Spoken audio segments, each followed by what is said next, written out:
It's not possible to overstate the power of relationships. We just touched on a few things here. I always wanted to create a place that I want to work, right? I spent a ton of time there.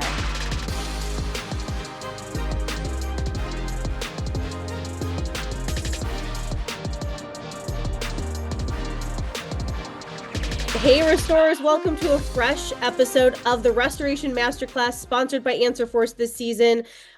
We are nearing the end of the season, but I wanted to do something a little bit different in this episode and just have Mandy and I have a conversation about power skills and what that means, because in this industry, it requires kind of different power skills or soft skills, if you will, to really succeed. And I think Mandy and I probably are both going to come at this more from the vendor side. So if you're a vendor here listening, welcome. But if you're a contractor, there's probably stuff you can pick up here as well. So Mandy and I are just here to chat about power skills between the two of us, because we've both been around the block a little bit in the industry so far. So Mandy, I am going to kick it over to you. For people who don't know you yet, if this is their first time here, introduce yourself.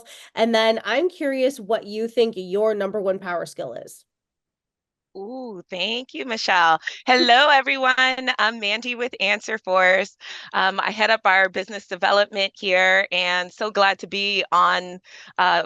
Been with Michelle this season on, with Power Skills. So excited to have this conversation and just kind of talk about what power skills are on the vendor side and what it actually means. So, if we're talking about let's kind of start, right? Like I started in this industry going on 5 years. I can't believe it's going on 5 years, but going on 5 years now.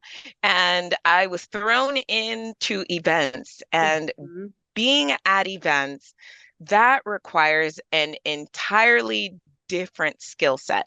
It requires if it requires power skills that maybe you've had, but you really need to hone on because you're literally in front of people. So I would say for me, a power skill that I didn't even know I had, that my leaders in my organization had to pinpoint out, was the ability to be adaptable, to get in and figure out where I need to be, what things are, and who I need to get to know, who I need to be able to, which people I need to have as clients. So those are all things that like I said in the beginning, I didn't know was a power skill of mine. I was just kind of like, I just need to figure things out. But figuring those things out really is just being adaptable. It's being able to understand, okay, I'm here, I'm at this event. What does this event entail? Who's going to be at this event? Who do I need to meet? Who do I need to have an alliance with on the vendor side? And as well as which clients do I really need to have? So getting in, understanding, and coming in 5 years is not a lot for the industry. I've met people with decades and decades of experience, and coming in and not knowing anything, I had to learn very fast. I had to learn how to drink from that water hose very, very fast.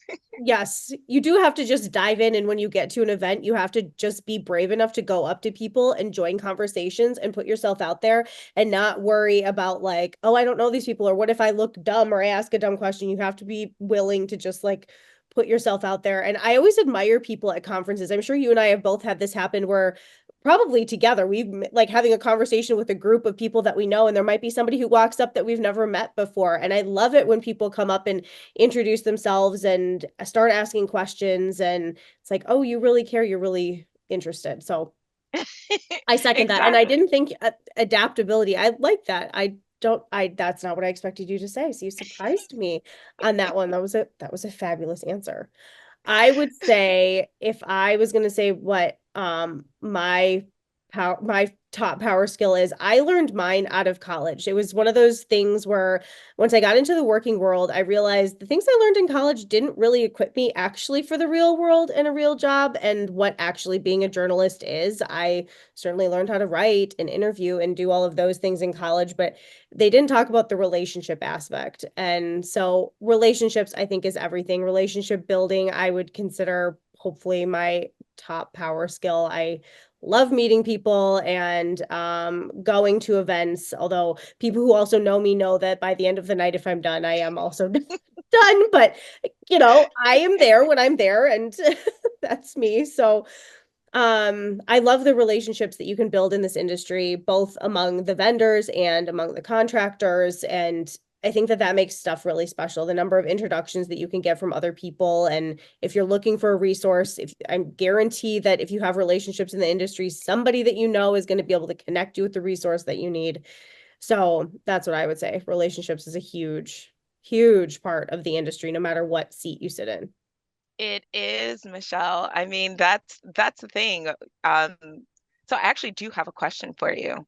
Okay. When you jumped into the industry and realized that relationship building was key, what was the first mistake you made when Ooh. trying to create a relationship that made you realize, maybe I need to take this a different route? That is a good question. I think when I came in, as many people do, especially when they're young, I was maybe a little overly bold and confident in going after certain people where I thought like, ooh, they would be a good contributor or whatever. Because in the beginning, I wasn't selling anything, right? I was just getting content from people. Um, and you know, I would get pretty protective of articles that were published or content or whatever.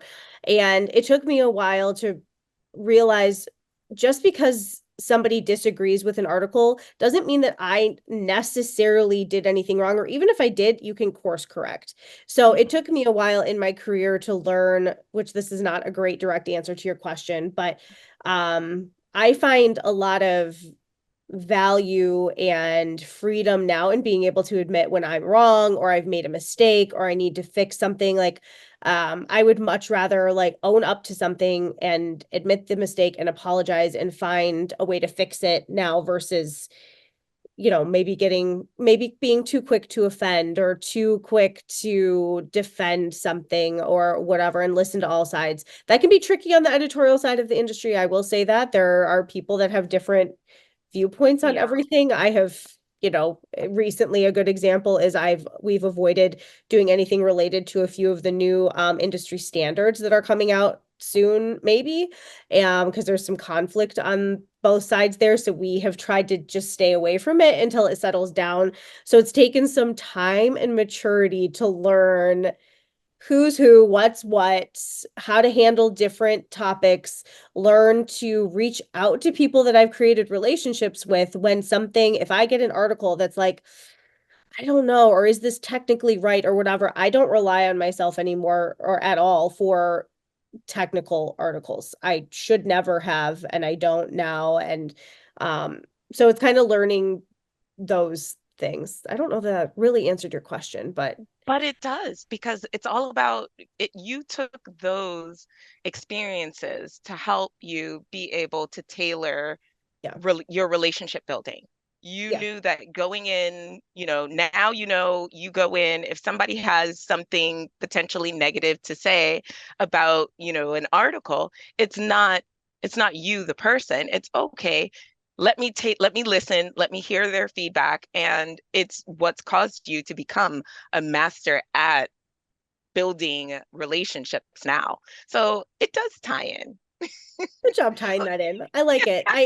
I suppose there is truth. I mean, I do there's a short list of people that I reach out to if I have like a water article or a fire article. And then I also on the flip side appreciate when people come to me ahead of something blowing up and being like, "Hey, this is about to happen. Here's what's really going on," or whatever. So I like sometimes being privy to the new acquisitions and new industry announcements prior to those happening. So it's fun being on the forefront. I like the information, the flow of information, and it really does all boil back to relationships. If people didn't Yeah, trust me, they wouldn't tell me that stuff or they wouldn't exactly. help vet things. Okay, so do you have a mistake that you can think of from back early? And you must, because you asked it.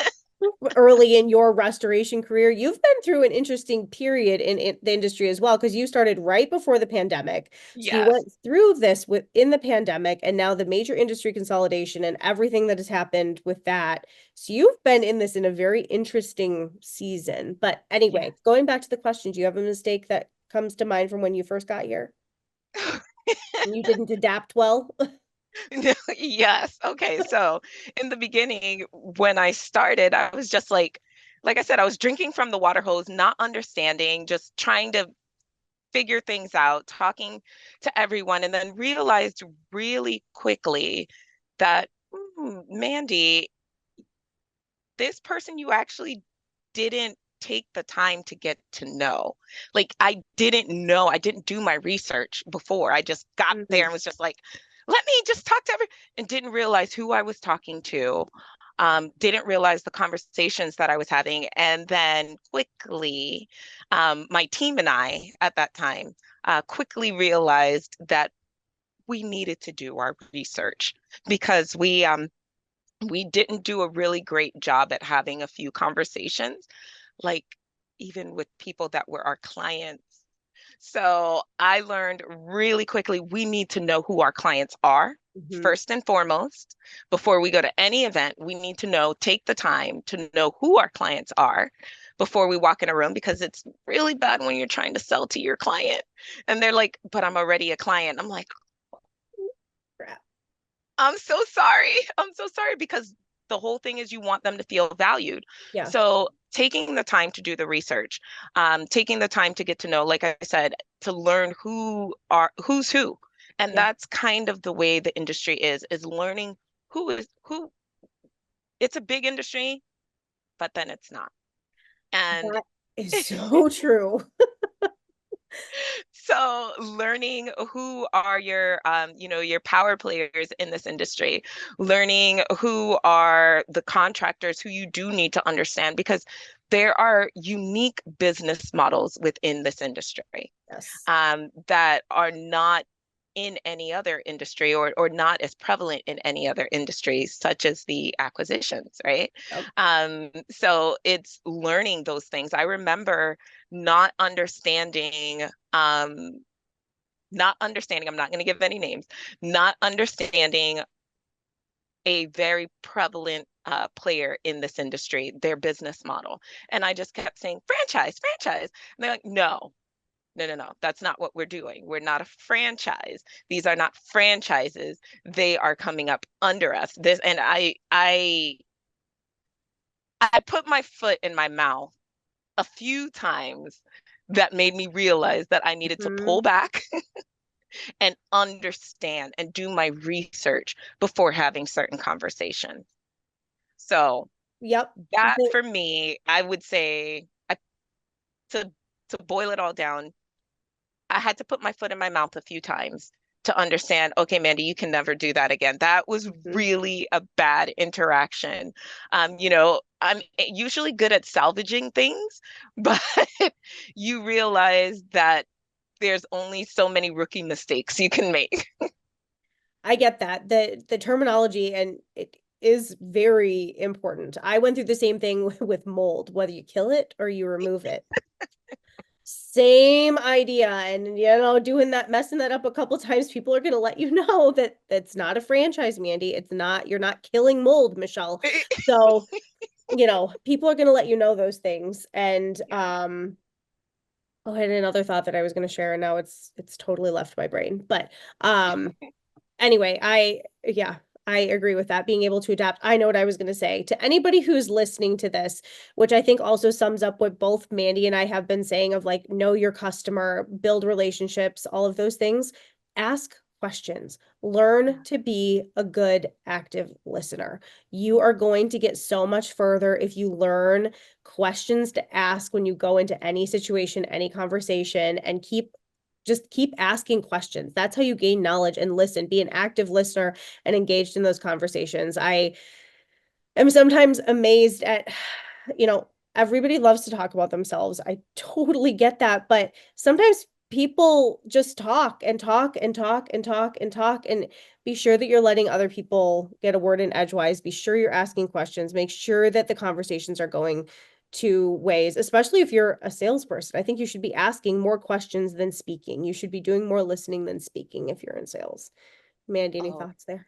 yes. Oh my goodness. Yes. It is so important to just listen. Yeah. People will tell you what they want. They will sell themselves if you let them just talk Yeah. because you don't know what you don't know. And if you're trying to plug in and hit a pain point and you don't know what their pain points are, then you're not going to get there. So even if you're not on the trade show floor and you're, on the side I mean, where a lot of things happen, which is at the hotel bar, right? Yes. If you're there, ask my my number one thing became just walk up to people and I'll hand them a hand and I'm just like, "Hi, I'm Mandy." Yep. And let's start a conversation. And you'll be surprised how people are just like, "Okay, let's talk." And they open up and they start sharing. And then before you know it, you're exchanging contact information, you're starting to see them more at events. They even become a client. There's opportunities in the future. Relationships come from just taking the time to listen. And sales eventually come from that as well. Yes. Sometimes, if you're at your booth and you're having that pitch, then that's one thing. But if you are anywhere else, have a conversation. Yes. Don't always go straight to your pitch. Have a No. conversation. Get to know them because even though they may not become your client, they may become a great referral source for you Yep. and a great advocate for you. So just take the time to get to know people. Sales is more than just the person who's right in front of you. Yeah. It is everyone, and understanding that you need to get to know everyone and have those conversations. And like Michelle is saying, be an active listener. That is so, so key. So key. Beautiful. Okay. Anything else you want to say before we wrap up this episode? I'm glad that you and I did one together. This was fun. I know, I know. I think we touched on a few great things, and being the fact that we're coming towards, I mean, I can't believe we're in September getting Yeah. ready to, close out I mean, I say close out the year, but close out Sure. the eventing year for the most part.